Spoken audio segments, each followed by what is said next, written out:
કેમ છો વિદ્યાર્થી મિત્રો? આશા છે કે તમે પણ સરસ છો અને હું પણ સરસ છું. આજે આપણે વાત કરીશું ધોરણ 12 વિષય ઇતિહાસ, પાઠ 7 સામાજિક અને ધાર્મિક સુધારણાની ચળવળો વિશે. હવે આપણે આપેલા જો તમે પાઠ 6 વાંચ્યો હોય તો તેમાં રાજકીય અને આર્થિક દ્રષ્ટિએ અંગ્રેજ શાસન સામ્રાજ્યવાદી અને શોષણખોર અને આપખુદ તથા પીડાકારક હતું તેના વિશે તેમાં જણાવવામાં આવેલું હતું. પરંતુ આપણને આશ્ચર્ય થાય તેવી બાબત એ છે કે એ જ વખતે આ અંગ્રેજી શાસન સામાજિક અને શૈક્ષણિક બાબતોમાં પણ ઘણું પ્રગતિશીલ હતું. તેઓ તત્કાલીન યુરોપમાં પ્રવર્તતા સામાજિક માનવતાવાદ, બુદ્ધિવાદ અને શિક્ષણ સાથે સંકળાયેલા નવા જ મૂલ્યો લઈને ભારત આવ્યા હતા. એટલું જ નહીં પરંતુ આ મૂલ્યોની સાથે સાથે આધુનિક શૈક્ષણિક સંસ્થાઓ, રેલવે, તાર, ટપાલ, માર્ગ અને વાહન વ્યવહાર, શિક્ષણ અને સંચાર સાથે સંકળાયેલા માધ્યમોનો પણ અહીં તેમણે વિકાસ કર્યો હતો. આ દ્રષ્ટિએ તેઓ બુદ્ધિગમ્ય એટલે કે રેશનલ, ધર્મનિરપેક્ષ, સેક્યુલર અને પ્રગતિશીલ પ્રોગ્રેસિવ બાબતોના સ્થાપક હતા એમ કબૂલવું રહ્યું. 19મી સદીના પ્રારંભે રાજા રામ મોહન રોય જેવા મહાન સામાજિક નેતાઓએ તેમના આ વિચારો, મૂલ્યોને ઝીલ્યા. ફલતઃ ભારતમાં પ્રવર્તતા અને સામાજિક ધાર્મિક અનિષ્ટોને દૂર કરવાના હેતુ સાથે તેઓ અત્યંત પ્રયત્નશીલ બન્યા હોવાનું જણાય છે. ભારતમાં અંગ્રેજી શાસનથી જાગૃતિના નવા યુગનો પ્રારંભ થયો. ભારતને અંગ્રેજોની સાથે પ્રથમ લગભગ 150 વર્ષનો વેપારી તરીકેનો તથા ત્યાર પછીના બીજા 150 વર્ષ ઉપરનો શાસનકર્તા તરીકેનો સંબંધ રહ્યો. તેને કારણે ભારતીય સંસ્કૃતિ, પાશ્ચાત્ય વિચારધારા અને પાશ્ચાત્ય સંસ્કૃતિના સંપર્કમાં આવી અને તેમાંથી આધુનિક ભારતની નવરચના માટેની ભૂમિકા બંધાઈ. અંગ્રેજોના સંપર્કથી રાજકીય અને આર્થિક ક્ષેત્રોની જેમ સામાજિક અને ધાર્મિક ક્ષેત્રે પણ નવા પ્રસ્થાનો થયા. ધીમે ધીમે ભારતીય સમાજના પ્રવર્તમાન દૂષણો અને ક્ષતિઓ પણ બહાર આવવાની શરૂઆત થઈ ગઈ. પરિણામે 19મી સદીના આધુનિક વિચારસરણી ધરાવતા સમાજ સુધારકો ભારતીય સમાજની ક્ષતિઓ અને અનિષ્ટોને દૂર કરવા કટિબદ્ધ બન્યા. જો કે શરૂઆતમાં કેટલાક નેતાઓએ અતિ ઉત્સાહથી પાશ્ચાત્ય સંસ્કૃતિના પ્રવાહો ઝીલીને સમાજ સુધારણા અને ધર્મ સુધારણાની પ્રવૃત્તિઓ ચલાવી, જેમાં બંગાળમાં બ્રહ્મો સમાજ અને મહારાષ્ટ્રમાં પ્રાર્થના સમાજની પ્રવૃત્તિઓ આ નવપ્રસ્થાનની ઘોતક ગણી શકાય.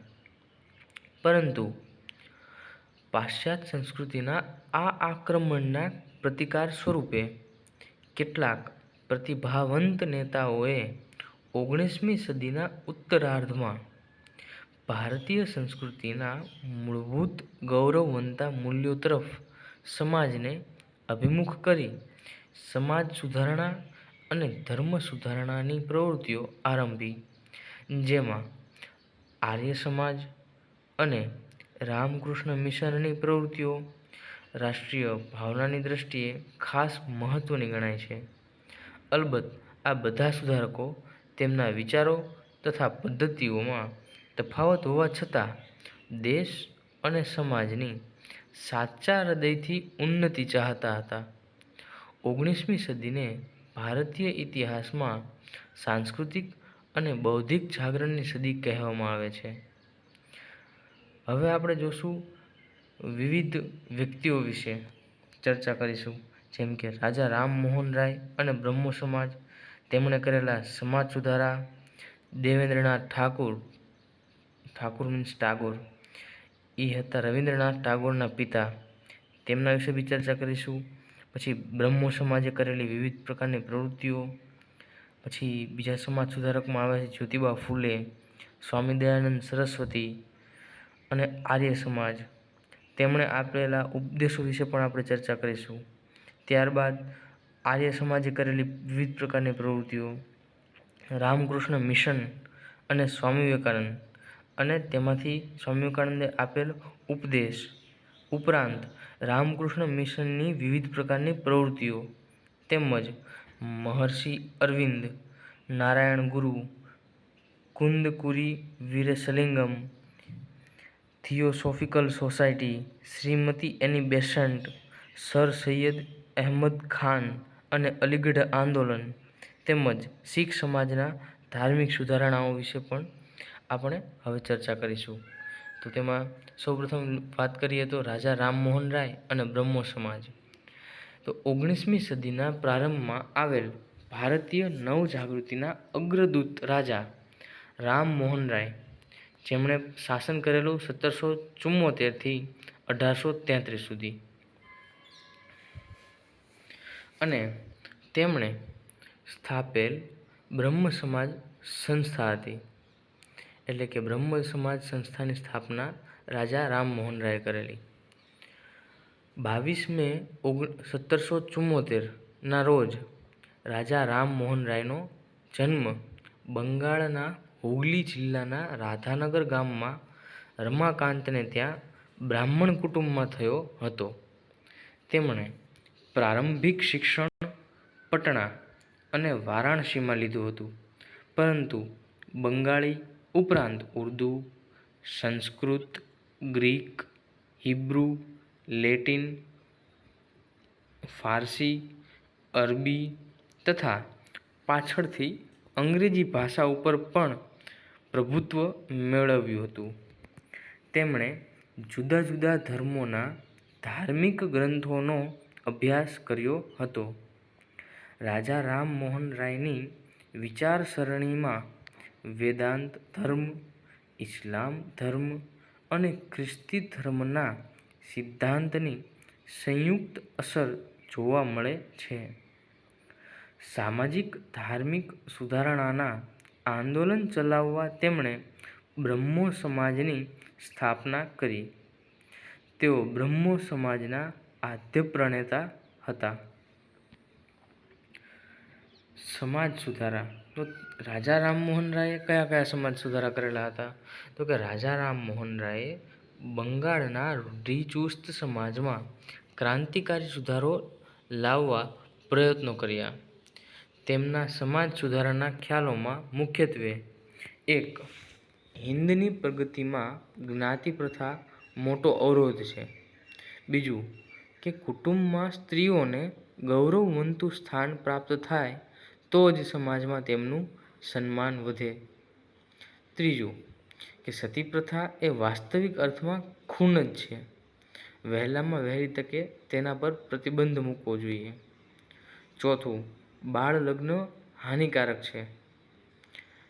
પાંચમું, વિધવાઓને પુનર્લગ્ન કરવાની છૂટ મળવી જોઈએ.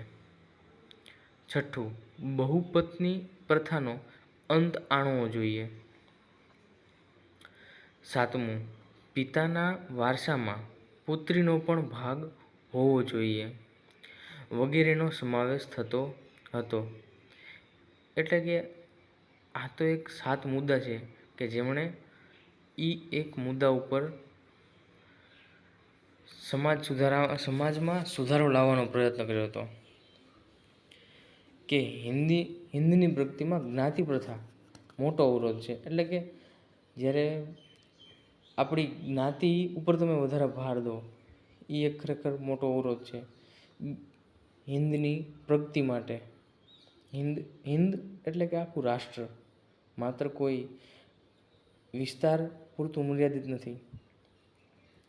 કુટુંબમાં સ્ત્રીઓને ગૌરવવંતું સ્થાન પ્રાપ્ત થાય તો જ સમાજમાં તેમનું સન્માન વધે.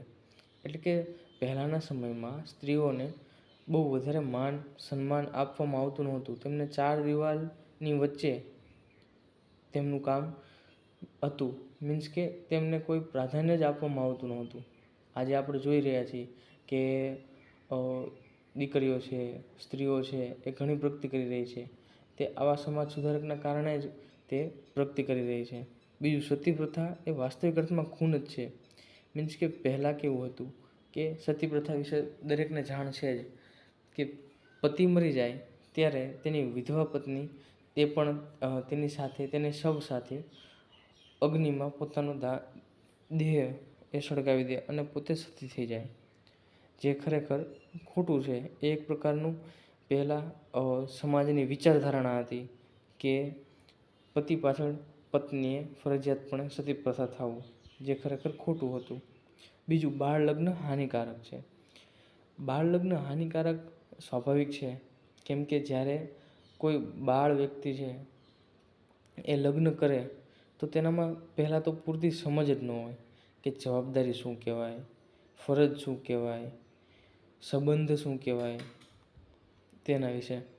અને તેના કારણે આપણને ખ્યાલ જ છે કે જૂના સમયમાં ભાઈઓ બહેનોની સંખ્યા વધારે હતી, જે હાલમાં ઘટી ગઈ છે. તેનું મુખ્ય કારણ પણ એ જ છે કે સમજણ, સમજદારી, જવાબદારી અને ફરજ નિભાવવાની શક્તિ. બીજી વસ્તુ કે વિધવાઓને પુનર્લગ્ન કરવાની છૂટ મળવી જોઈએ. પહેલાં એવું હતું કે આપણે બાલિકા વધુ, કદાચ પહેલાં એક સિરિયલ કોઈએ જોયું હોય તો, તેમાં પણ વિધવા વિશે પણ જોવામાં આવે છે. અને વિધવાનું જીવન કેવું હોય તેના વિશે પણ ઘણી બધી સિરિયલો બનાવવામાં આવી છે. વિધવાનું જીવન એટલે ખાલી માત્ર અને માત્ર તે ભગવાનની સેવા પૂજા કરે, બસ, બીજું કાંઈ નહીં. પેલા માટે એવું હતું. તે બીજી વખત લગ્ન પણ ન કરી શકે તેમ હતું. બહુપત્ની પ્રથાનો અંત આણવો જોઈએ. મીન્સ કે એક પત્ની કરતાં વધુ પત્ની રાખવી જોઈએ નહીં. આપણને ખ્યાલ છે કે મુસ્લિમોમાં 3 પત્ની 4 પત્ની સુધી રાખવાનો રિવાજ હતો, પણ ખરેખર એક ખોટું છે. પછી જોઈએ કે પિતાના વારસામાં પુત્રીનો પણ ભાગ હોવો જોઈએ. એ તો સ્વાભાવિક છે. એક માતા અને પિતાને તેના બધા જ પુત્રો અને પુત્રીઓ એક સમાન જ હોય છે, તો દરેકે દરેક વસ્તુમાં તેમને સહભાગીદાર ગણવા જોઈએ. હવે આપણે આગળની ચર્ચા કરીએ. તો તેમણે એટલે કે રાજા રામમોહન રાયે સમાજ સુધારા માટે અંગ્રેજી શિક્ષણને મહત્ત્વનું ગણાવ્યું. તેમણે કોલકાતામાં હિન્દુ કોલેજની સ્થાપના કરવામાં મહત્ત્વપૂર્ણ ભૂમિકા ભજવી. અખબારી સ્વાતંત્ર્ય, વાણી સ્વાતંત્ર્ય, સ્ત્રી અધિકાર, વ્યક્તિ સ્વાતંત્ર્ય, કારોબારીથી ન્યાયતંત્રને અલગ રાખવા જેવી બાબતોની બ્રિટિશ સરકારને ભલામણ કરી. તેમની સતી પ્રથાના વિરોધની ઝુંબેશને પરિણામે વિલિયમ બેન્ટિકે સતી પ્રથા ઉપર પ્રતિબંધ મૂકતો કાયદો ઘડ્યો, જે ઈસવીસન 1829માં ઘડાયો. રાજા રામમોહન રાયે પ્રેસની સ્વતંત્રતાના મહાન હિમાયતી હતા. તેમણે બંગાળીમાં સંવાદ કૌમુદી અને ફારસીમાં મિરાત ઉલ અખબાર નામના સમાચાર પત્રો શરૂ કર્યા. પોતાના વિચારો ફેલાવવા માટે તેમણે આત્મીય સભાની સ્થાપના કરી, જે પાછળથી બ્રહ્મસભામાં પરિણમી. બ્રહ્મસભાના સભ્યો જુદા જુદા દેવદેવીઓમાં માનવાને બદલે માત્ર એક જ ઈશ્વરના અસ્તિત્વને સ્વીકારતા હતા. તેના સભ્યો નાત જાતના ભેદભાવ રાખ્યા વગર એક જ મકાનમાં એકઠા મળીને પ્રાર્થના કરતા. પાછળથી બ્રહ્મસભા બ્રહ્મો સમાજ નામે ઓળખાઈ. દિલ્હીના મુઘલ બાદશાહ બહાદુર શાહે તેમને રાજાની પદવી આપી. દિલ્હીના બાદશાહે પોતાની જાગીરી હક અંગેનો કેસ લડવા બાબતે રાજા રામમોહન રાયને ઇંગ્લેન્ડ મોકલ્યા. એ સમયે જ ઈસવીસન 1883માં બ્રિસ્ટોલ મુકામે તેમનું અવસાન થયું. તો હવે આપણે ચર્ચા કરીએ દેવેન્દ્રનાથ ઠાકુર એટલે કે દેવેન્દ્રનાથ ટાગોર વિશે. રાજા રામમોહન રાયનું ઇંગ્લેન્ડમાં અવસાન થયા બાદ કવિવર રવિન્દ્રનાથ ટાગોરના પિતા દેવેન્દ્રનાથ ટાગોર બ્રહ્મસભામાં જોડાતા. તેમાં નવો પ્રાણ પૂરાયો. દેવેન્દ્રનાથે સભાના સભ્યો માટે પ્રતિજ્ઞાપત્ર દાખલ કરી તેને વ્યવસ્થિત સંસ્થાનો આકાર આપ્યો.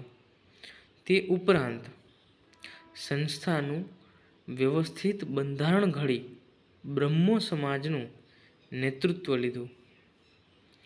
તત્વબોધિની પત્રિકા શરૂ કરી. તે દ્વારા સંસ્થાના સિદ્ધાંતોનો પ્રચાર પણ શરૂ કર્યો. કેશવચંદ્ર સેન બ્રહ્મો સમાજમાં જોડાતા. તેમના ઉત્સાહ, વક્તૃત્વ શક્તિ અને લોકપ્રિયતાને કારણે બંગાળમાં આ સંસ્થાનો ઘણો પ્રચાર થયો.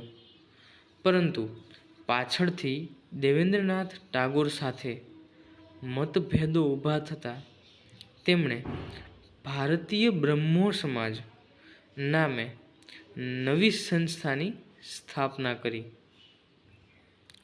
હવે આપણે જોઈએ કે આ બ્રહ્મો સમાજની પ્રવૃત્તિઓ શું શું હતી. તો કે 19મી સદીમાં બ્રહ્મો સમાજ અને તેની શાખાઓએ સમાજ સુધારણા અને ધર્મ સુધારણાના ક્ષેત્રે ક્રાંતિકારી ભૂમિકા અદા કરી. તેમણે એકેશ્વરવાદનો પ્રચાર કર્યો. એકેશ્વરવાદ મતલબ એક ઈશ્વરવાદનો પ્રચાર કર્યો. એક જ ઈશ્વર, સર્વધર્મ પ્રત્યે સમભાવ, મૂર્તિ પૂજા, વિધિ વિધાનો અને બાહ્યાચારને બદલે હૃદયપૂર્વકની પ્રાર્થના, કીર્તન અને પશ્ચાતાપને મહત્વ આપ્યું. ખાસ કરીને સ્ત્રીઓની સામાજિક સ્થિતિ સુધારવા બાળલગ્ન, સતી પ્રથા, બહુપત્ની પ્રથા અને પડદા પ્રથા નાબૂદ કરવાનો પ્રયત્ન કર્યો. તેઓએ વિધવા વિવાહ તથા સ્ત્રીઓને કેળવણીને ઉત્તેજન આપ્યું. ઉપરાંત જ્ઞાતિવાદને દૂર કરવા આંતરજ્ઞાતીય લગ્નો અને આંતરજ્ઞાતીય ભોજનને ઉત્તેજન આપ્યું. જો કે બ્રહ્મો સમાજ પાશ્ચાત્ય સંસ્કૃતિ અને પાશ્ચાત્ય વિચારસરણીથી વધુ પ્રભાવિત થયો હતો. તે કારણે સમાજના બહુધા શિક્ષિત લોકો તેમાં જોડાયા હતા. બ્રહ્મો સમાજે ભારતમાં ઉદારમતવાદ અને આધુનિકતાનું વાતાવરણ તૈયાર કર્યું. બ્રહ્મો સમાજની પ્રવૃત્તિઓ બુદ્ધિશાળી મધ્યમ વર્ગ પૂરતી મર્યાદિત હતી.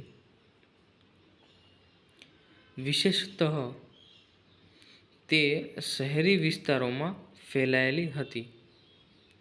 તેની પ્રવૃત્તિઓ ગ્રામીણ વિસ્તારોના નીચલા વર્ગોમાં અસર ઉપજાવી શકી ન હતી.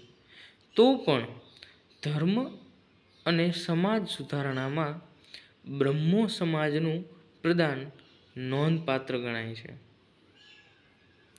તો આ બધી હતી બ્રહ્મો સમાજની પ્રવૃત્તિઓ. હવે આપણે ચર્ચા કરીશું જ્યોતિબા ફૂલે વિશે. જ્યોતિબા ફૂલેનું સંપૂર્ણ નામ જ્યોતિરાવ ગોવિંદરાવ ફૂલે છે, જેમનો જન્મ 1827માં માળી પરિવારમાં થયો હતો. એવું કહેવાય છે કે તેમના પૂર્વજો પેશવાઓને ફૂલ અને ફૂલમાળાઓ મોકલતા, તેથી તેઓ ફૂલે કહેવાયા. જ્યોતિરાવ બાળપણથી જ સિલવાન હતા. તેમણે સ્કોટિશ મિશન શાળામાં શિક્ષણ લીધું. શિક્ષણ દરમિયાન તેમને માનવ અધિકારો અને કર્તવ્યોની જાણકારી પ્રાપ્ત થઈ. તેમને શિવાજી અને જ્યોર્જ વોશિંગ્ટનના જીવનમાંથી પ્રેરણા મળી. તેમણે ટોમસ પેનના પુસ્તક રાઇટ્સ ઓફ મેનનો અભ્યાસ કર્યો હતો અને વાસુદેવ બળવંત ફડકે પાસેથી નિર્ભયતાના પાઠ ભણ્યા હતા. તેમને અભ્યાસથી એવું લાગ્યું કે બધા ધર્મોમાં કેટલુંક સમાન છે, સામ્ય છે. તેમણે સ્ત્રીઓ તથા દલિતોના પ્રશ્નો હલ કરવા પ્રયત્નો કર્યા હતા. દલિતોને ન્યાય તથા આત્મસન્માન અપાવવા સ્ત્રી શિક્ષણ માટે પ્રયત્નો કર્યા. પુણેમાં કન્યા શાળા શરૂ કરી. દલિતોના બાળકો માટે પણ શાળા શરૂ કરી. તેમણે વિધવાઓને પુનર્લગ્ન કરવામાં મદદ કરીને સત્યશોધક સમાજની સ્થાપના કરી, જેનો ઉદ્દેશ સમાજના પછાત અને ઉપેક્ષિત વર્ગને ન્યાય અપાવવાનો હતો. તેમણે વિદ્યાલયો અને અનાથાલયો શરૂ કર્યા.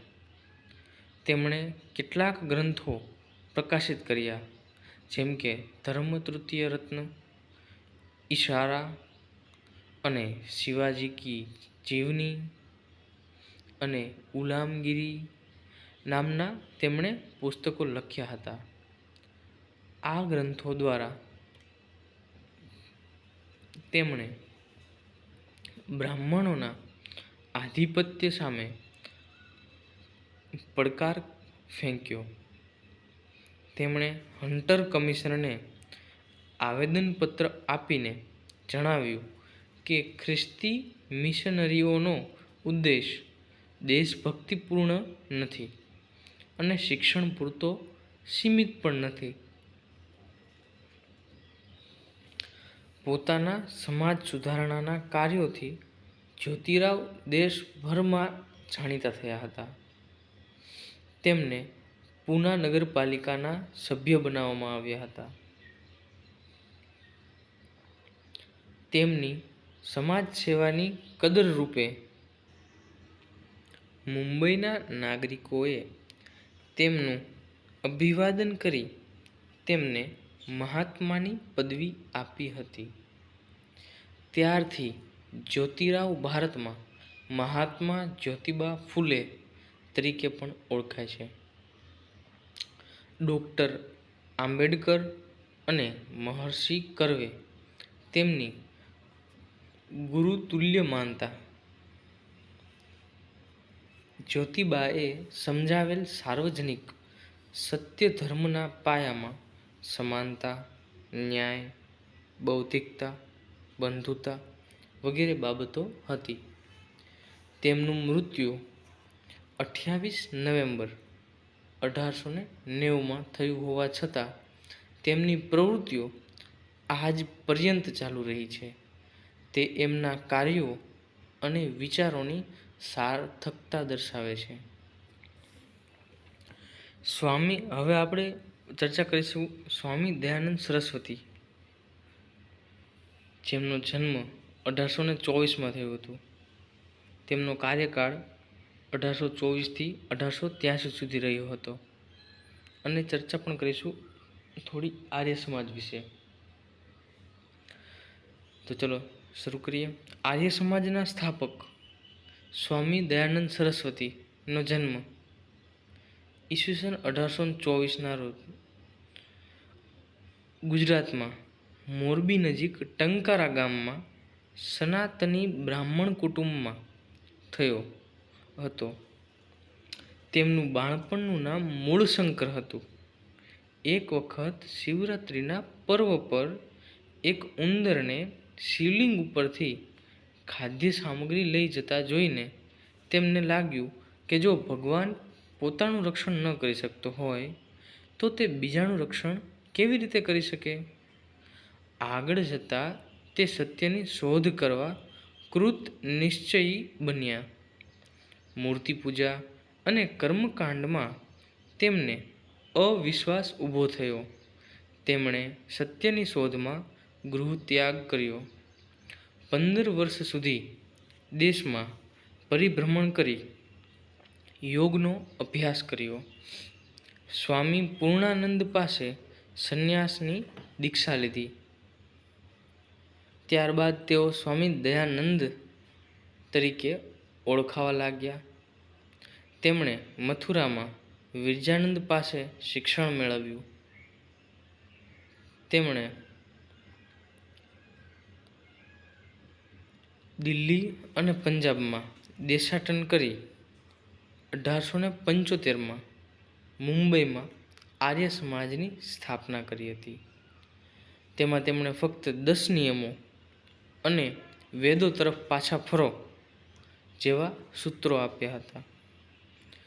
જોધપુર રાજ્યની મુલાકાત વેળાએ તેમના વિરોધીઓએ ભોજનમાં કાચનો ભૂકો કે ઝેર ભેળવીને ખવડાવતા તેમનું દેહાવસાન 30 ઓક્ટોબર 1883 જે સમયે દિવાળી હતી ત્યારે થયું.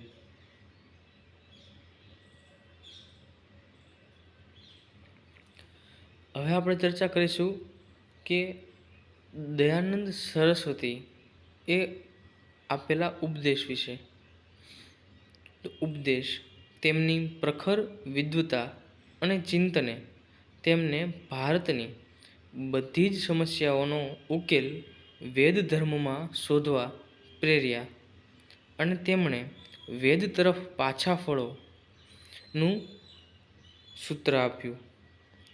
તેમને વેદોમાં ભારતીય ધર્મ અને ભારતીય સંસ્કૃતિના દર્શન થયા. તેમના ઉપદેશનો સાર આ પ્રમાણે હતો: પરમેશ્વરના શુદ્ધ સ્વરૂપનું જ્ઞાન વેદમાં સમાયેલું છે. તેથી વેદનું અધ્યયન તે જ સાચું અધ્યયન છે તેવું તે જણાવતા હતા. વેદ અધ્યયન કરવાનો અધિકાર દરેક મનુષ્યનો છે. મનુષ્ય જીવનની દરેક સમસ્યાનો ઉકેલ વેદમાં પડેલો છે. વૈદિક સમયમાં માનવ સંસ્કૃતિ પૂર્ણાવસ્થાએ પહોંચી હતી અને વર્ણાશ્રમ ધર્મમાં સમાજ રચનાના બધા જ શ્રેષ્ઠ તત્વો રહેલા છે. છતાં 4 વર્ણનો આધાર જન્મ નહીં પણ ગુણકર્મ હોવો જોઈએ. જેનામાં જે વર્ણના ગુણ હોય તેને તે વર્ણનો અધિકાર મળવો જોઈએ. આર્યના વૈદિક ધર્મના દરવાજા બધા ધર્મના લોકો માટે ખુલ્લા હોવા જોઈએ. તેમજ શુદ્ધિકરણથી કોઈપણ વ્યક્તિને આ ધર્મમાં પ્રવેશ મળવો જોઈએ.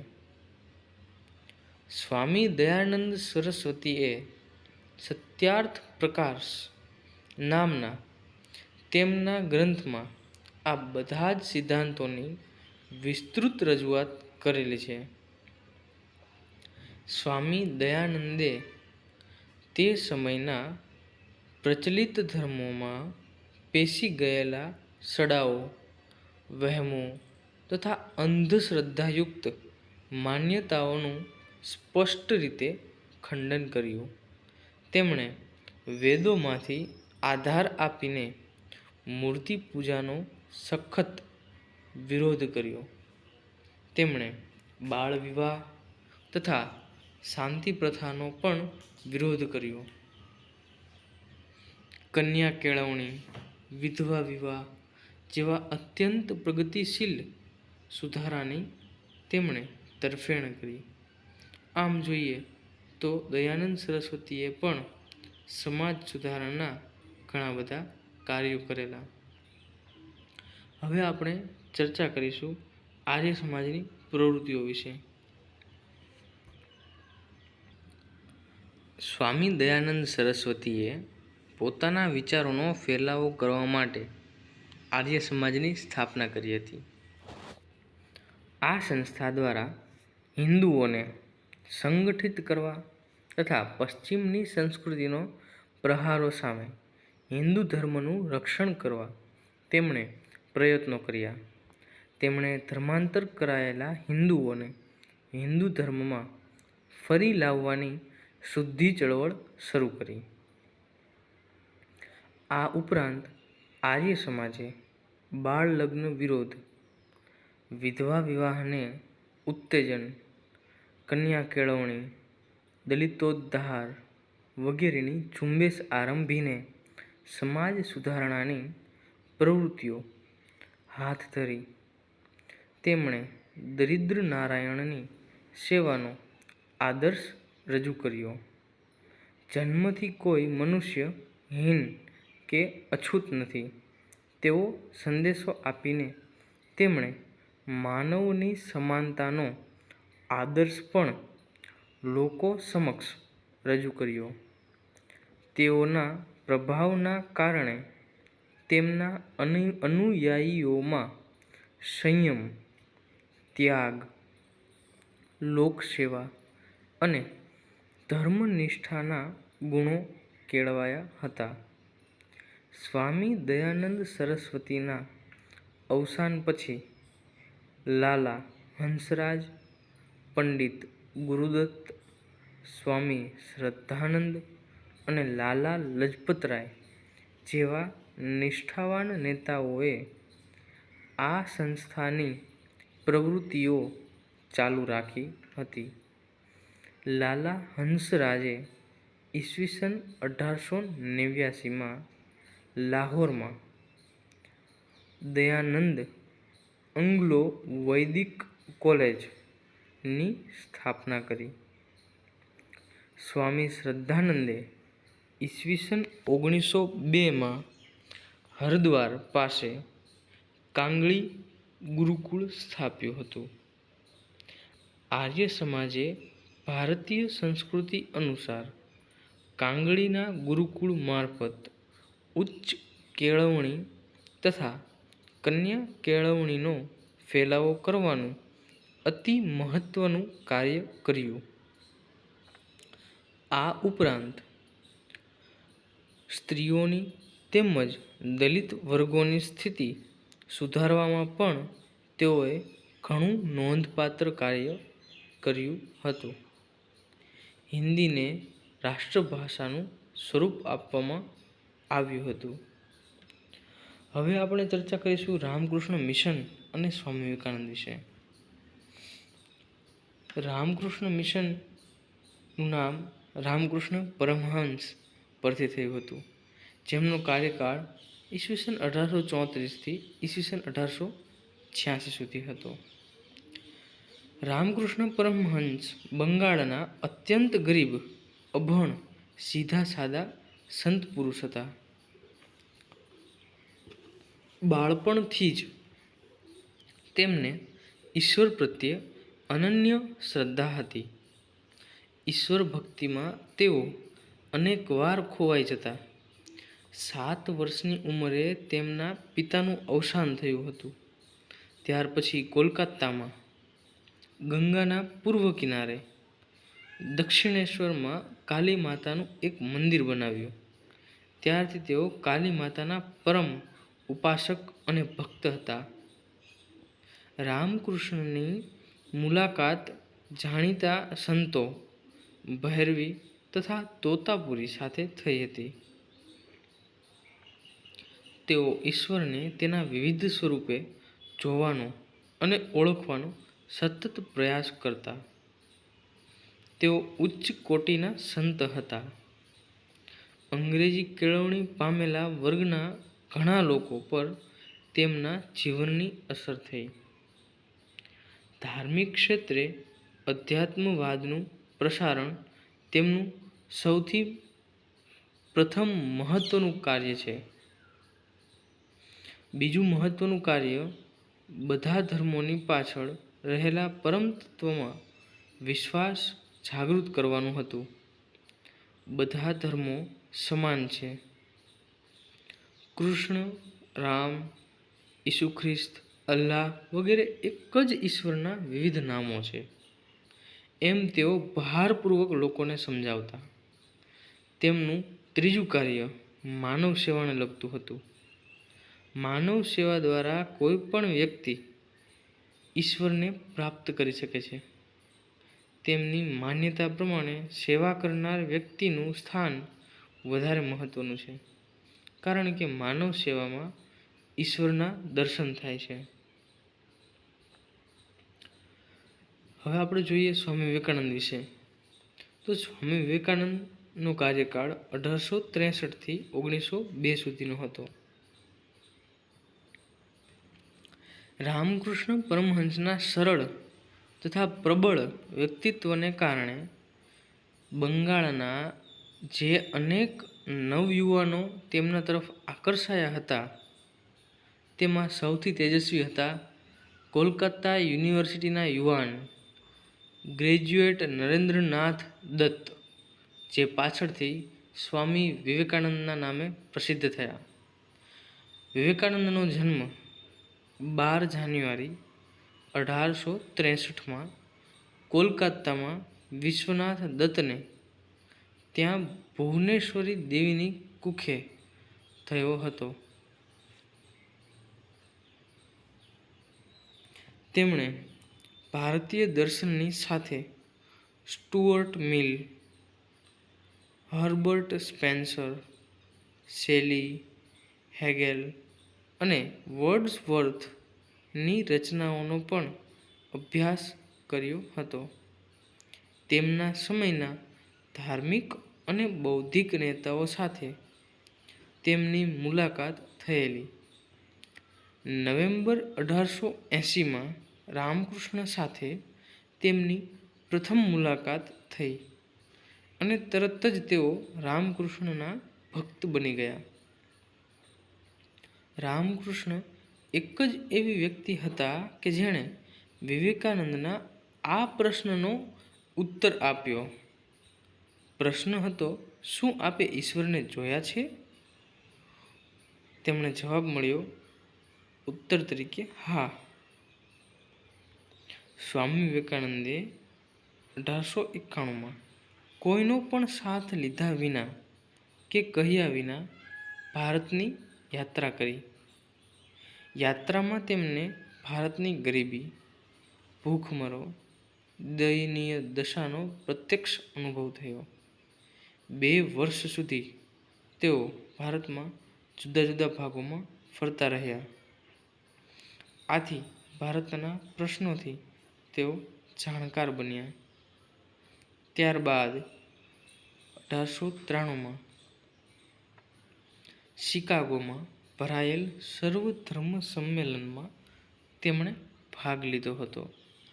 વિશ્વ ધર્મ પરિષદના સભ્યોને ભાઈઓ અને બહેનો, બ્રધર્સ એન્ડ સિસ્ટર્સ શબ્દો દ્વારા સંબોધન કરીને સૌને મુગ્ધ કર્યા અને ત્યારથી સમગ્ર વિશ્વનું ધ્યાન તેમના તરફ અને જે દેશમાંથી તે આધ્યાત્મિક સંદેશો લાવ્યા હતા તે ભારત તરફ કેન્દ્રિત થયું.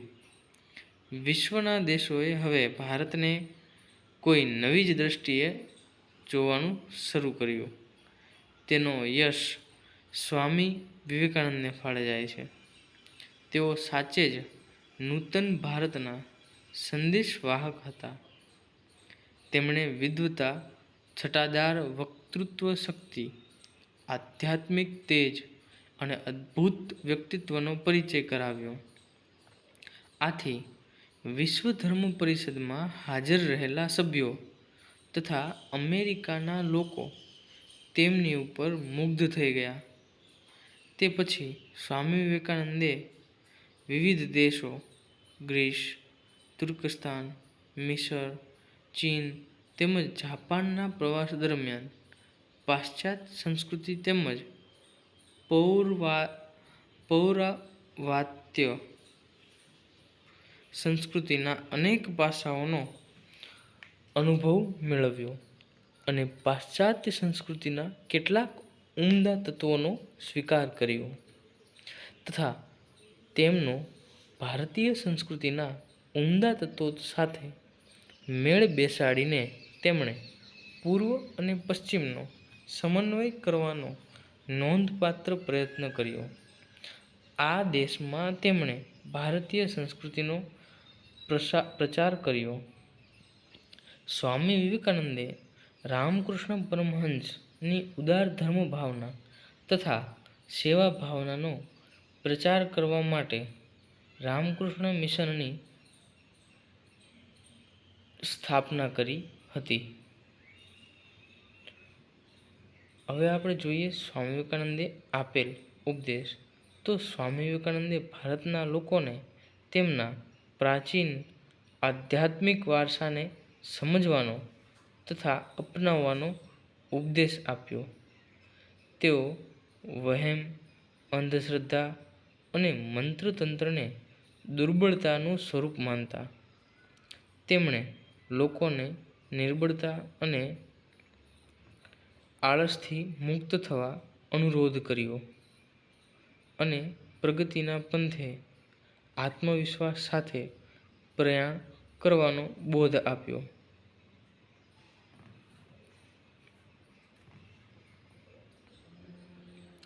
તેઓ વહેમ, અંધશ્રદ્ધા અને મંત્રતંત્રને દુર્બળતાનું સ્વરૂપ માનતા. તેમણે લોકોને નિર્બળતા અને આળસથી મુક્ત થવા અનુરોધ કર્યો અને પ્રગતિના પંથે આત્મવિશ્વાસ સાથે પ્રયાણ કરવાનો બોધ આપ્યો. તેમણે તે સમયના પ્રચલિત સામાજિક દૂષણો તથા ધાર્મિક ક્રિયાકાંડોનો સખત વિરોધ કર્યો. તેમણે સમાજ સેવા અને સમાજ સુધારણાનો ઉપદેશ આપ્યો. તેમણે શિક્ષિત યુવાનોને પોતાના દેશમાં બંધુજનોની અજ્ઞાનતા અને ગરીબાઈ દૂર કરવાનો અનુરોધ કર્યો. આમ તેમનો ધર્મ ભારતીય રાષ્ટ્રીયતાને જગાડનારો ધર્મ બન્યો. તેમણે ભારતની યુવા પેઢીમાં ભારતના ભૂતકાળ પ્રત્યે ગૌરવ અને ભવિષ્ય વિશે શ્રદ્ધા જાગૃત કરી તથા તેમનામાં સ્વાભિમાનની ભાવના નિરૂપી. તેઓ સ્પષ્ટ માનતા હતા કે જે ધર્મ કે ઈશ્વર વિધવાના આંસુ લૂછી શકે નહીં અથવા નિરાધાર બાળકોના મુખમાં રોટીનો ટુકડો મૂકી શકે નહીં, તે ધર્મ કે ઈશ્વરમાં હું માનતો નથી. તેઓ કહેતા કે પહેલાં અન્ન પછી ધર્મ. તેઓ મનુષ્ય માત્રમાં ઈશ્વરના દર્શન કરતા હતા. તેમના મત મુજબ માનવ સેવા એ જ પ્રભુ સેવા છે. તેઓ યુવાનોને કહેતા કે ઉત્તિષ્ઠ, જાગ્રત, પ્રાપ્યવરાની બોધત. ઉઠો, જાગો અને ધ્યેય પ્રાપ્તિ સુધી મંડ્યા રહો. તેમની વાણીમાં ડહાપણનું ઊંડાણ, અનુભવનો નિચોડ અને શબ્દોની તાજગી જોવા મળે છે. આ સંદર્ભે રવિન્દ્રનાથ ટાગોરે તેમને હિન્દની સર્જન પ્રતિભા ગણાવતા લખ્યું છે કે જો કોઈ ભારતને સમજવા ઈચ્છે છે તો તેણે સ્વામી વિવેકાનંદને વાંચવા જોઈએ, સમજવા જોઈએ. સુભાષચંદ્ર બોઝે નોંધ્યું છે કે તેમનામાં બુદ્ધનું હૃદય અને શંકરાચાર્યની બુદ્ધિ હતી તથા તેઓ આધુનિક ભારતના નિર્માતા હતા. ગાંધીજીએ કહ્યું છે કે સ્વામી વિવેકાનંદ માટે કોઈ પરિચયની જરૂર નથી, તેમના નામમાં જ પ્રેરણા છે. અમેરિકા પ્રવાસ બાદ સ્વામી વિવેકાનંદ તોફાની હિન્દુના નામથી પ્રસિદ્ધ થયા. ટૂંકમાં ભારતના નવજાગરણમાં વિવેકાનંદનો સિંહ ફાળો રહેલો છે. હવે આપણે જોઈએ કે સ્વામી વિવેકાનંદે સ્થાપેલી રામકૃષ્ણ મિશન નામની સંસ્થાની પ્રવૃત્તિઓ વિશે. તો કે 1898માં સ્વામી વિવેકાનંદે રામકૃષ્ણ મિશનની સ્થાપના કરી. રામકૃષ્ણ મિશન નામની સંસ્થાની સ્થાપના કરી હતી હવે રામકૃષ્ણ મિશન ધર્મ પ્રવર્તક સંસ્થાને બદલે સેવા સંસ્થા કહી શકાય. આ સંસ્થા સેવા દ્વારા સુધારણાના આદર્શમાં માને છે. કોલકાતા પાસે બેલુર મઠ તેનું વડું મથક છે. અંગ્રેજીમાં પ્રસિદ્ધ થતું પ્રબુદ્ધ ભારત અને બંગાળીમાં પ્રસિદ્ધ થતું ઉદ્બોધન રામકૃષ્ણ પરમહંસના જીવન સંદેશના પ્રચારનું મહત્વનું કાર્ય છે. ભારત તેમજ વિદેશોમાં રામકૃષ્ણ મિશનની અનેક શાખાઓ આ કાર્ય કરે છે. રામકૃષ્ણ મિશનની ધર્મ સુધારણા કે સમાજ સુધારણાની પ્રવૃત્તિઓમાં અન્ય સંસ્થાઓના જેવી ઉગ્રતા જોવા મળતી નથી. રામકૃષ્ણ મિશન તરફથી દેશભરમાં શાળાઓ, દવાખાના તથા અનાથાશ્રમો ખોલવામાં આવ્યા છે. તે ઉપરાંત દુષ્કાળ, રેલ, ભૂકંપ, રોગચાળો વગેરે કુદરતી આપત્તિઓ વખતે મિશનના કાર્યકર્તાઓ લોકોની નિસ્વાર્થ ભાવે સેવા કરે છે. જેઓ પોતાનું જીવન ઈશ્વર ઉપાસના તથા જનસેવામાં સમર્પિત કરી દે છે. બીજા પ્રકારના કાર્યકર્તાઓ સંસારી હોય છે, જેઓ સંસારમાં રહીને મિશનના આદર્શો પ્રમાણે જીવન જીવવાનો તથા જનસેવાનો પ્રયત્ન કરે છે. Ramakrishna Mission Sister Nivedita, B C. Pal જેવા જહાલવાદી રાજકીય નેતાઓ સમાજને આપ્યા છે. આપણને કદાચ તમને કોઈને ખ્યાલ હોય તો રામકૃષ્ણ મિશન આપણે લીંબડી સ્થિત પણ છે. જો લીંબડી આસપાસ જવાનું થાય તો તે પણ સ્થળ વિઝિટ કરવા જેવું છે કે જ્યાં રામકૃષ્ણ પરમહંસ અને સ્વામી વિવેકાનંદ વિશેની ઘણી બધી વાતો તથા એમના જીવનશૈલી વગેરેનું જ્ઞાન આપણને મળી શકે. હવે વાત કરીએ આપણે મહર્ષિ અરવિંદ વિશે. તો મહર્ષિ અરવિંદનો જન્મ 15 ઓગસ્ટ 1872ના રોજ થયો હતો. તેમના પિતા ડૉક્ટર કૃષ્ણધન ઘોષ તેમને સંપૂર્ણપણે અંગ્રેજ બનાવવા માંગતા હતા.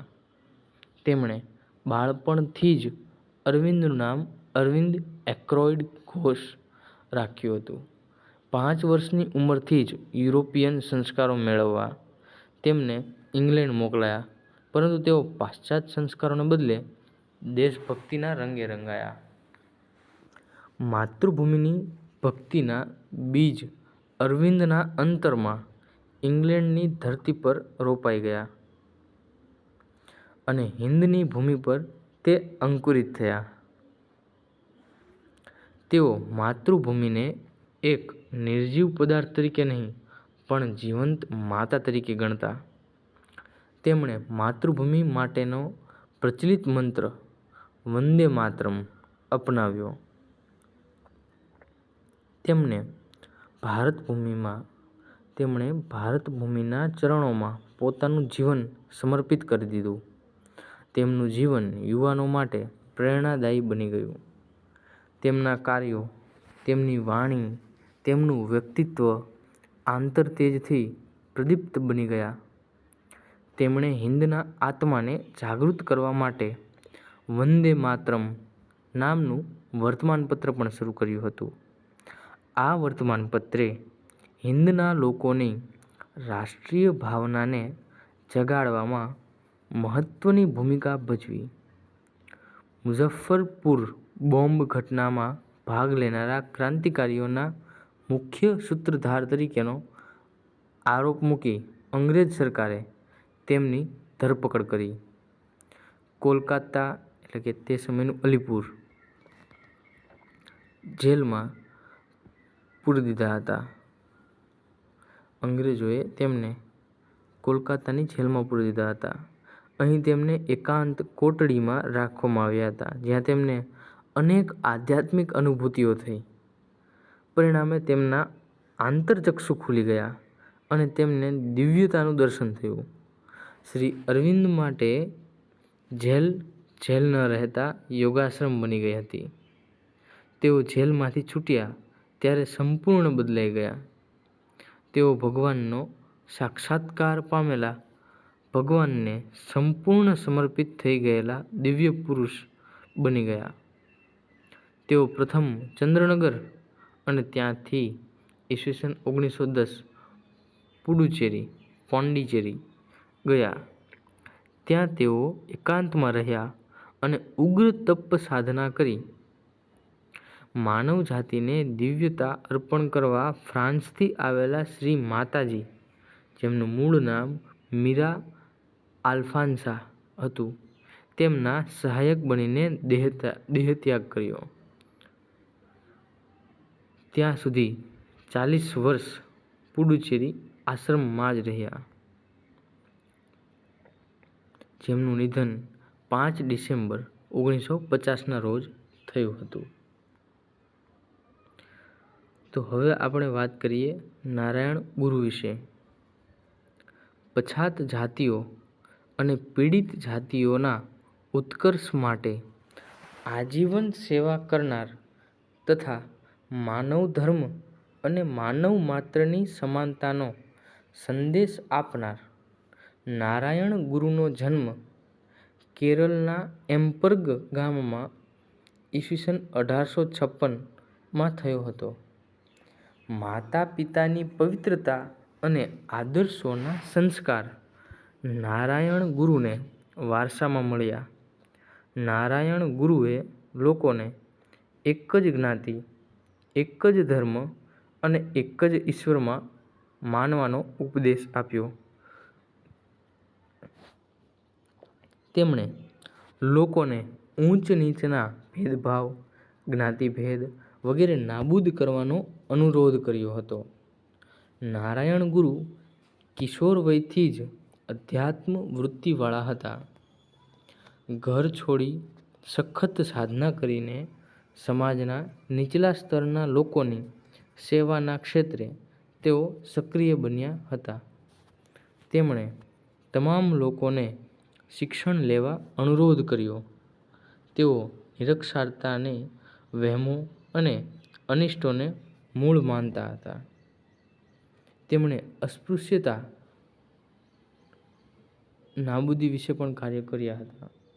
તેમણે અસ્પૃશ્યોને ભણતા કર્યા હતા.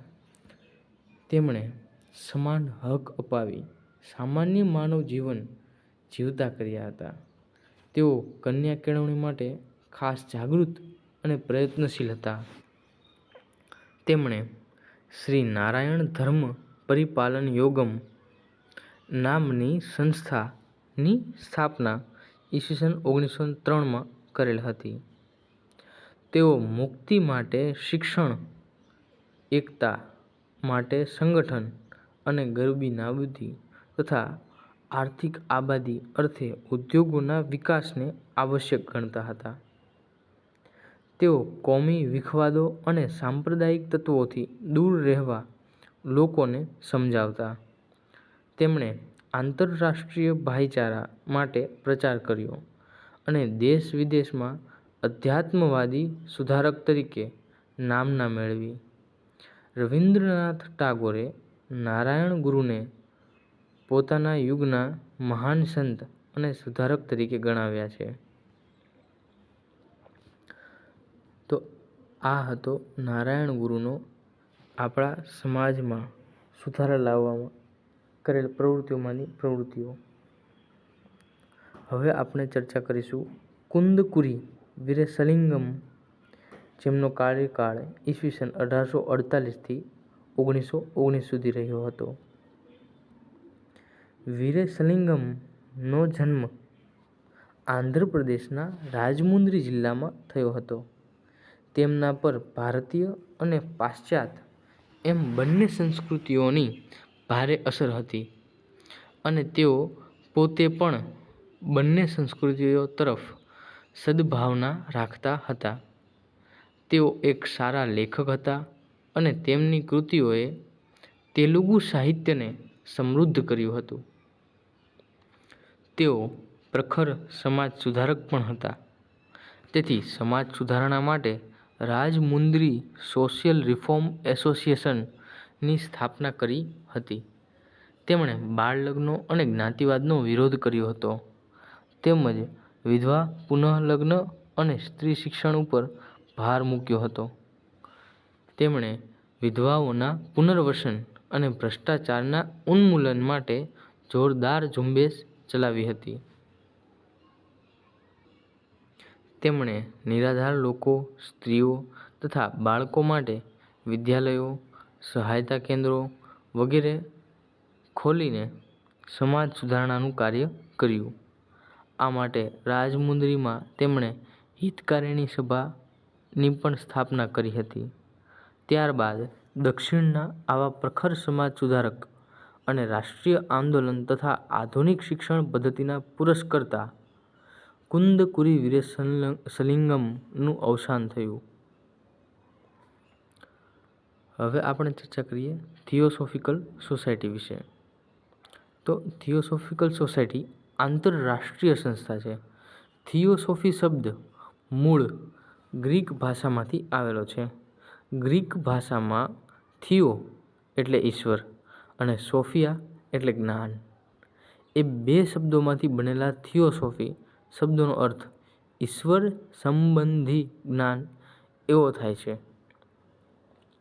આ સંસ્થાની સ્થાપના ઈસવીસન 1875માં અમેરિકામાં ન્યૂયોર્કમાં મેડલ બ્લેવેટ્સ્કી નામના રશિયન મહિલા તથા કર્નલ H.S.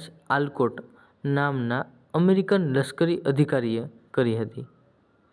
સ્વામી દયાનંદ સરસ્વતીએ ભારતીય સંસ્કૃતિના પુનરુત્થાનના કાર્યમાં સહાયરૂપ થવા તેમને ભારત આવવા આમંત્રણ આપ્યું, જેનો સ્વીકાર કરી બંનેએ ભારત આવી મદ્રાસ, ચેન્નાઈ પાસે અડિયાર મુકામે થિયોસોફિકલ સોસાયટીની સ્થાપના કરી.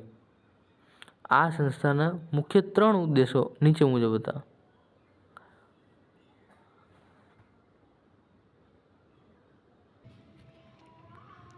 જેમાં 1. વિશ્વ બંધુત્વની ભાવનામાં વિશ્વાસ. 2. પ્રાચીન ધર્મો, દર્શનો અને વિજ્ઞાનોના તુલનાત્મક અભ્યાસને ઉત્તેજન. 3. પ્રકૃતિના નિયમોનું સંશોધન અને મનુષ્યમાં રહેલી દૈવી શક્તિઓનો વિકાસનો સમાવેશ થાય છે.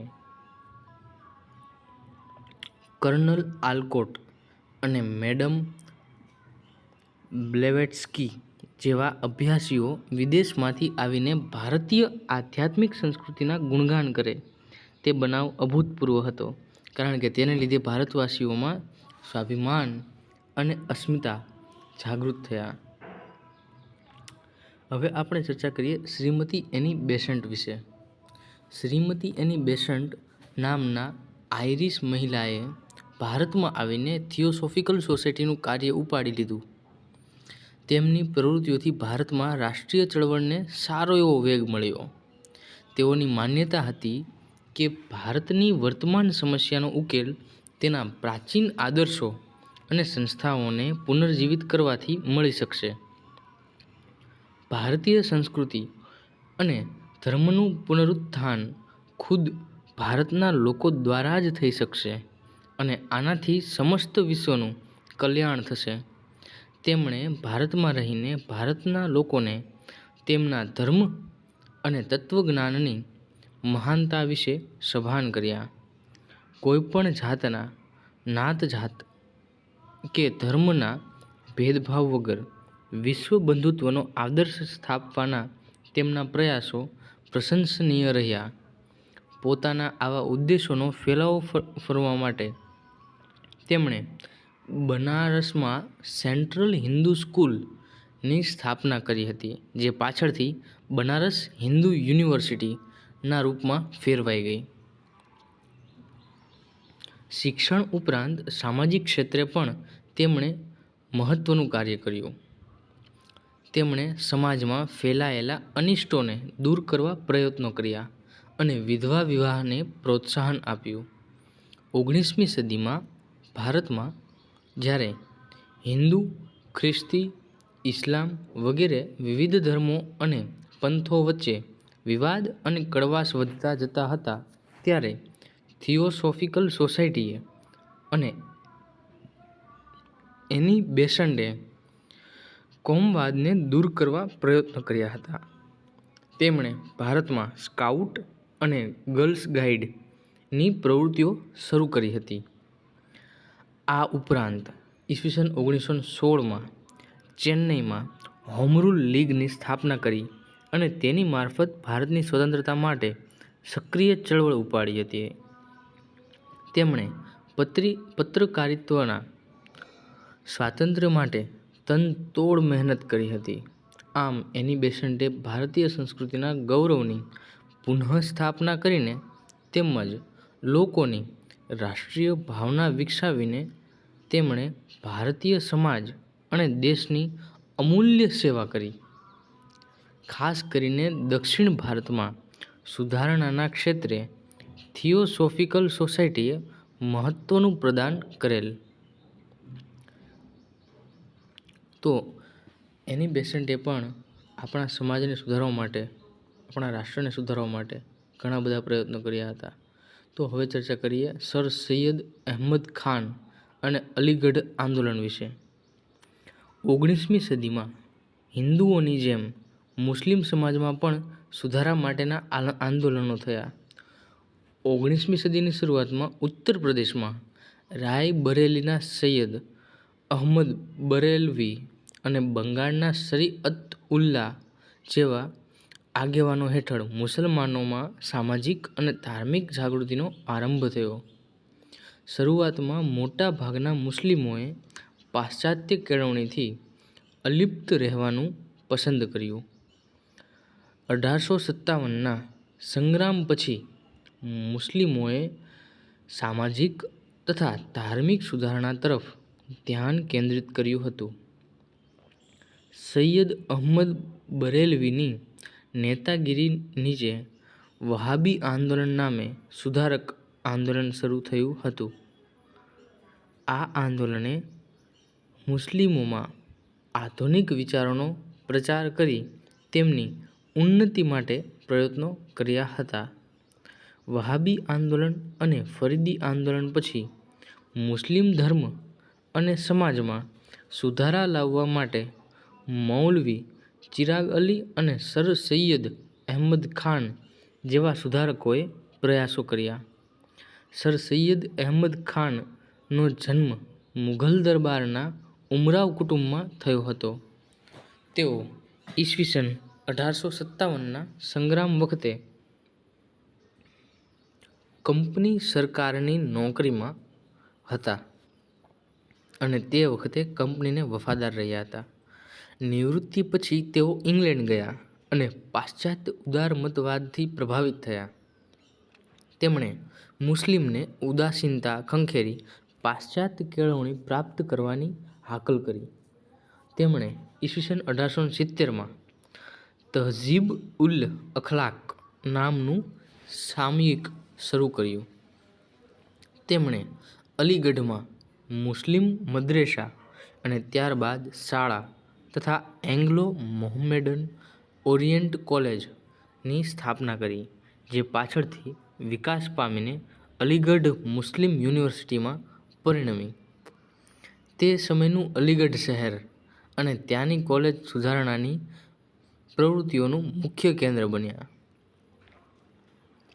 તેથી મુસ્લિમ સમાજની સામાજિક અને ધાર્મિક સુધારણા માટે તેમણે ઉપાડેલું આંદોલન અલીગઢ આંદોલન તરીકે પ્રસિદ્ધ થયું. સર સૈયદ અહેમદ ખાને અંગ્રેજી સાહિત્ય અને વિજ્ઞાનને લગતા ગ્રંથોનો ઉર્દૂમાં અનુવાદ કરવા ટ્રાન્સલેશન સોસાયટી ઓફ ઇન્ડિયા નામની સંસ્થા સ્થાપી. મુસ્લિમ સમાજને આ રીતે ઉર્દૂના માધ્યમ દ્વારા પાશ્ચાત્ય જ્ઞાનથી વાકેફ કર્યા.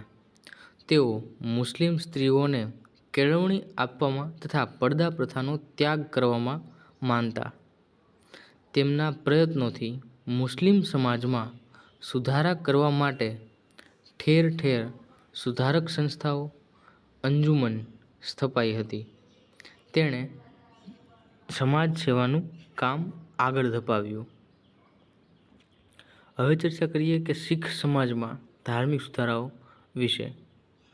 તો શીખ સમાજમાં ધાર્મિક સુધારાઓ 19મી સદીના અંત ભાગમાં શીખોમાં પણ શીખ સમાજ સુધારણાની ચળવળ શરૂ થઈ, જે અકાલી ચળવળ તરીકે જાણીતી થઈ. તેમનો સુધારો તેમના ગુરુદ્વારાઓમાંની સુધારણાથી શરૂ થયો હતો. ગુરુદ્વારાઓની વ્યવસ્થા કરવા માટે શિરોમણી ગુરુદ્વારા પ્રબંધક સમિતિની રચના કરવામાં આવી, જેને સરકારે માન્ય કરી અને ગુરુદ્વારાનો સઘળો વહીવટ આ સમિતિને સોંપવામાં આવ્યો.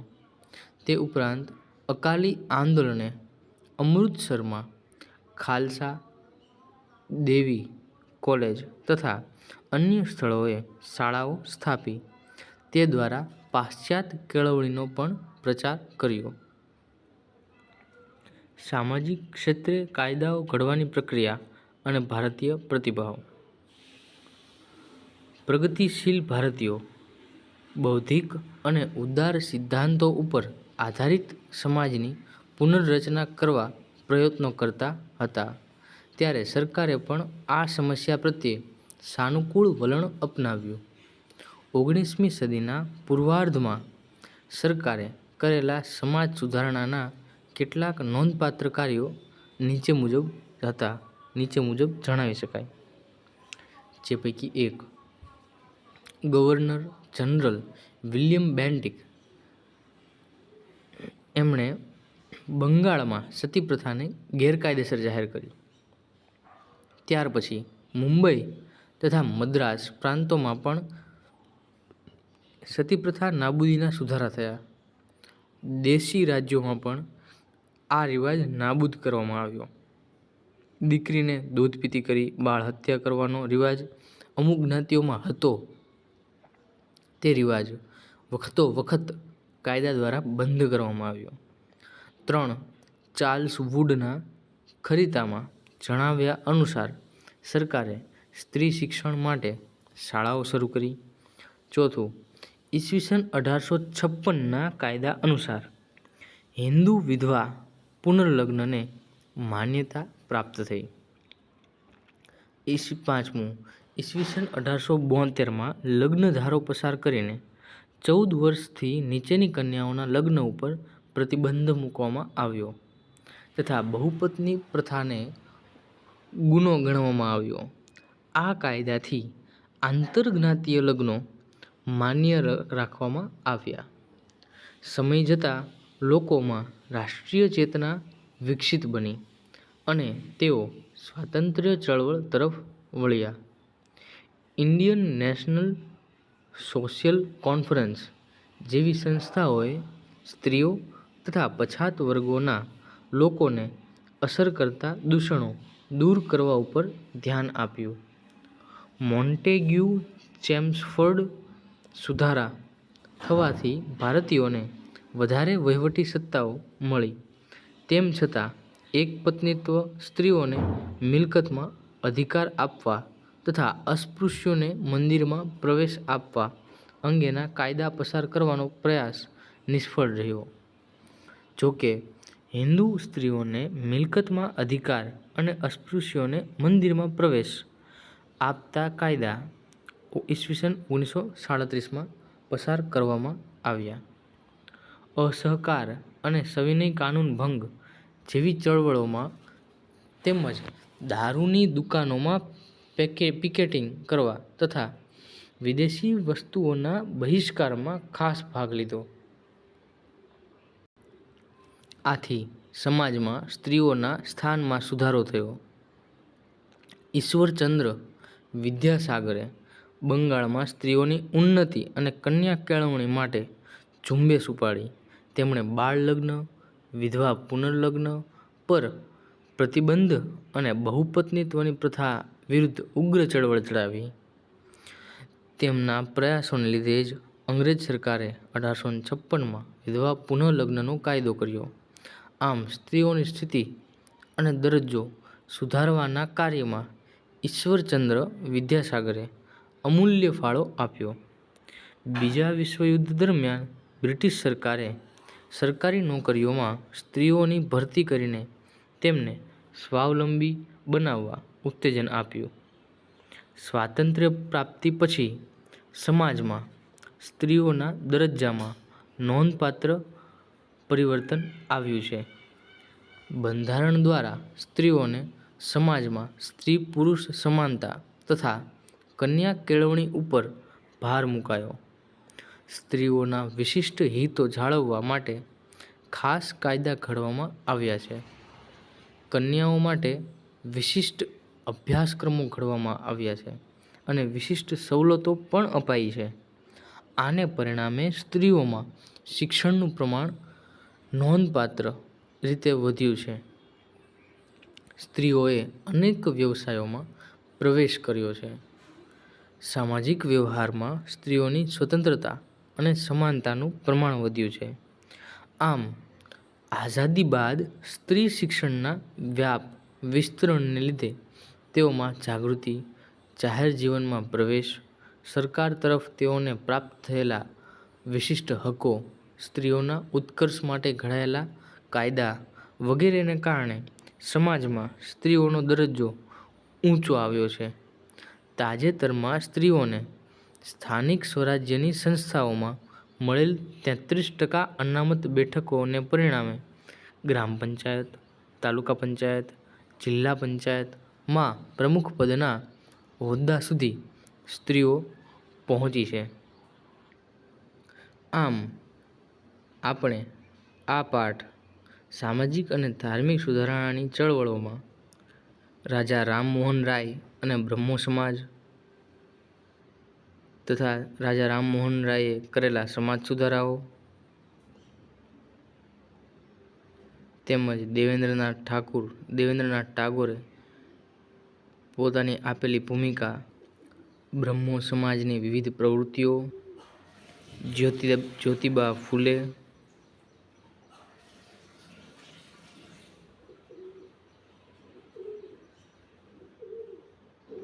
સ્વામી દયાનંદ સરસ્વતી અને આર્ય સમાજ તેમજ સ્વામી દયાનંદ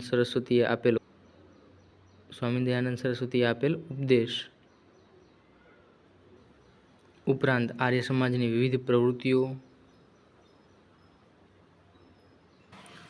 તેમજ રામકૃષ્ણ પરમહંસ, સ્વામી વિવેકાનંદ અને રામકૃષ્ણ મિશન તેમજ સ્વામી વિવેકાનંદે આપેલ ઉપદેશ ઉપરાંત મહર્ષિ અરવિંદ, નારાયણ ગુરુ, કુંદકુરી વીરેશલિંગમ, થિયોસોફિકલ સોસાયટી, શ્રીમતી એની બેસન્ટ, સર સૈયદ અહેમદ ખાન અને અલીગઢ આંદોલન, શીખ સમાજના ધાર્મિક સુધારાઓ અને અંતમાં સામાજિક ક્ષેત્રે કાયદાઓ ઘડવાની પ્રક્રિયા અને ભારતીય પ્રતિભાવ વિશે આપણે ચર્ચા કરી. ધન્યવાદ.